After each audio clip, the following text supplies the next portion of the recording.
Our next storyteller is Raul Sanchez. Raul is here to tell his story about a palm grove, palm grove that just wasn't worth the time. Please welcome Raul Sanchez.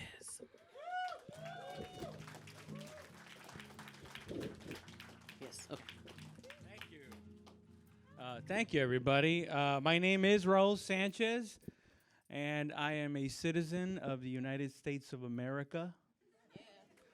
Of course, it wasn't always that way. I was actually born in Mexico, so tonight I want to tell you the story of how I got my citizenship. Sometime in 1991, my mother decided that, all right, we're all going to the United States. You know, my dad was already here. She got me and my little sister. We go to the border. We get in line at the bridge, and right before we're about to get to where the judge guy is that deals with everybody, she tells us her big plan to get us across illegally. Apparently, she learned how to say the phrase United States citizen really well, and she used to go back and forth at leisure by herself when she was younger.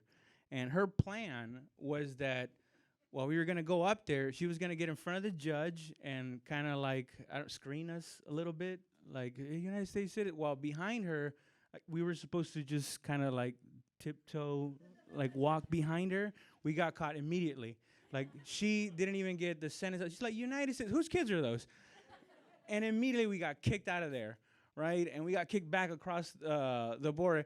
And we tried it again, but this time she went by herself and did her whole like Jedi thing, like, oh, you know, and got through. And we got taken across by relatives that had green cards. We drove in a car. We got to the bridge, and they were like, "Are those your kids?" And he was like, "Yeah, those are kids. They're brown, aren't they?" You know, and the guy was like, "Yeah, that checks out, right?" And he just let us through. And we got to the United States. And even as a kid, I knew even back then, I was like, we've made it. We finally made it to the land of opportunity, you know?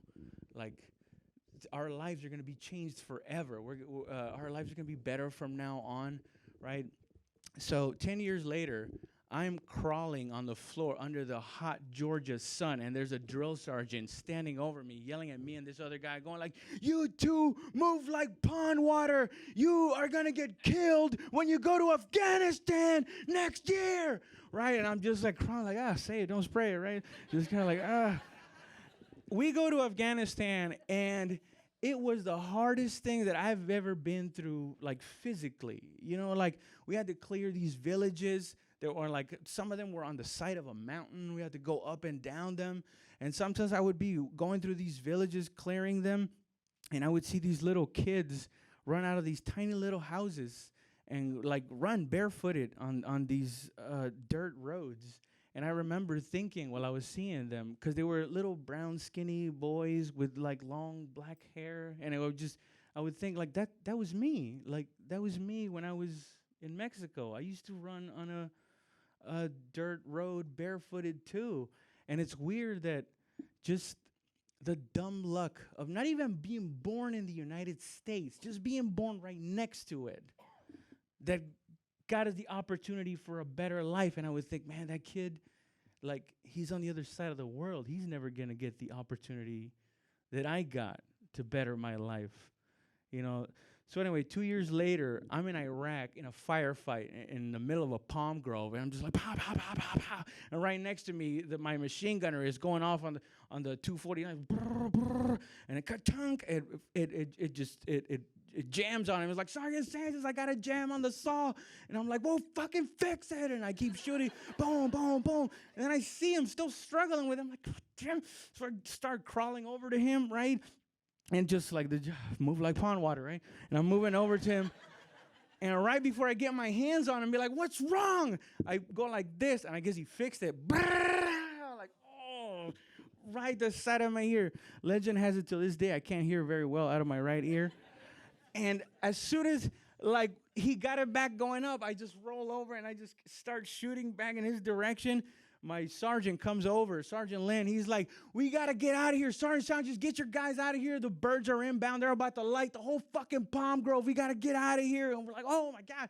We run out of there. The birds never come, right? So we have to go back in there. The firefight keeps going. We end up getting a guy shot, right? And we got to get him out of there.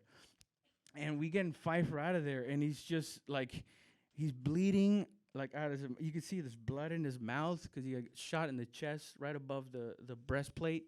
And we're pulling him out, and we put him on this back of this bongo truck. It was like their like little Ford Ranger version that they have over there. And we put him on this thing, and he's just he's bleeding, and he just laying down, and he just keeps like stomping his leg like that, like. And everybody keeps telling him like, stay up, man. Like what year is it? You know, what's your parents' name? And then and he wouldn't answer into any of that. And at some point, somebody said, "Who's the president of the United States?" And I just remember him just going like this. He goes, "Who gives a fuck?" Right? And I just remember thinking at that moment, like, yeah, who gives a fuck about what's happening right now? And I remember just sending him off. He goes on the truck, and later I remember finding out that he didn't make it. He died on the actual bird. And then I got out in 2006, and I remember the government passed this law where they said that if you had been in the Army and you were not a citizen, you could get fast-tracked into being a citizen. Just go to the VA, tell them your stuff, and it's on the government's dime.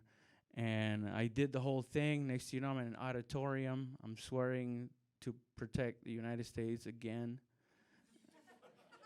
And yeah, and I got my citizenship. And afterwards, that didn't really make me feel like a citizen. It wasn't until after it was over that my mom said, "Where do you want to go now?"